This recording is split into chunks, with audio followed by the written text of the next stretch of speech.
there have been instances where marriages have collapsed because the other party has decided to put ministry before family. Now, when I say ministry, I don't mean God, because there's some over spiritual people who think ministry means God. So they say, yes, God has to come first. Yes, everybody knows God has to come first. But I'm not talking about God. I'm talking about ministry. So it's supposed to be God, family, then ministry. Not God, ministry, then family. Some people, through ignorance, have destroyed their own homes by themselves, either because the wife is always in the church 24/7, every single program she has to be there. She's neglected her husband, she's neglected her children, she's neglected her home. The husband and kids have begged her. She comes immediately back from work, she's taking her bag, she's off to church for one program or the other.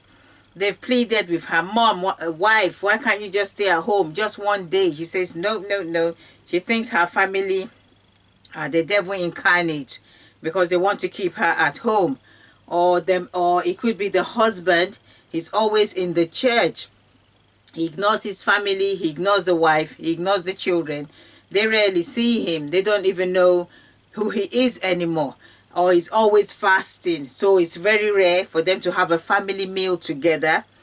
Once in a while, the wife says, honey, let's have a family meal together. You know, he says, no, I'm fasting, I'm fasting, I'm fasting.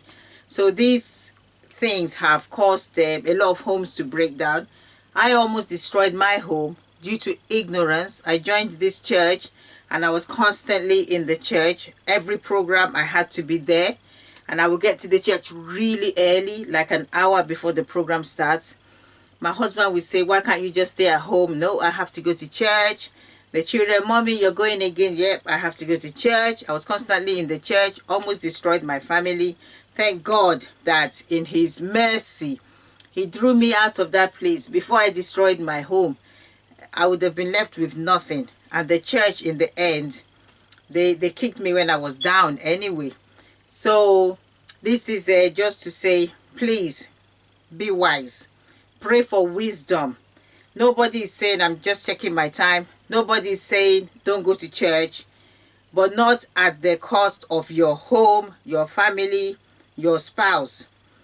You know, it should be God, family, then ministry. So if you are doing something, your spouse is unhappy about it, you both need to sit down and come to a compromise. Honey, how can I do this? He'll tell you, before I used to fast a lot. And when I'm fasting, I won't let my husband touch me. I'll do 7 days and he'll be there. When I finish that, I'll say, yeah, I'm going to do another 14 days. And one day he said, excuse me, you're fasting every time. When are we going to have some time together as a husband and a wife? Before it suddenly dawned on me that, yeah, what I'm doing is wrong. So there's some pastors who spend all their time fasting, so they don't touch their wives. The wife is there, she's miserable. Some women, most especially, women won't be able to say anything, or they don't want to be seen as not supporting their husband's ministry, so they keep quiet, but they're unhappy. And what does the Bible say? The Bible says if it has to be at the decision of both parties. If it's not, then you have to stop.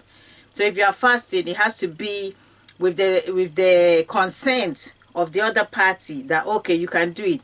And the Bible says only for a short while, then you come back together again, so that the devil will not take a hold of that family. So I'm just saying here, my time is running out. That is God, family, ministry. Not God, ministry, family. Your family don't come at the bottom. So your family first before the ministry. Take some time off church. Go on a vacation with your family. You will not go to hell. I promise you, you will not go to hell if you take your family out on a holiday together and leave the church one Sunday. Even if you're a pastor, one Sunday, go somewhere with your family. Take a break outside London, to the countryside. Just you and your family, away from the church. The church won't collapse. It won't collapse before you come back. So God, family, ministry. I hope this helps. Join me every Saturday, 12 o'clock UK time on 5 Minutes with Tina. God bless you. Bye.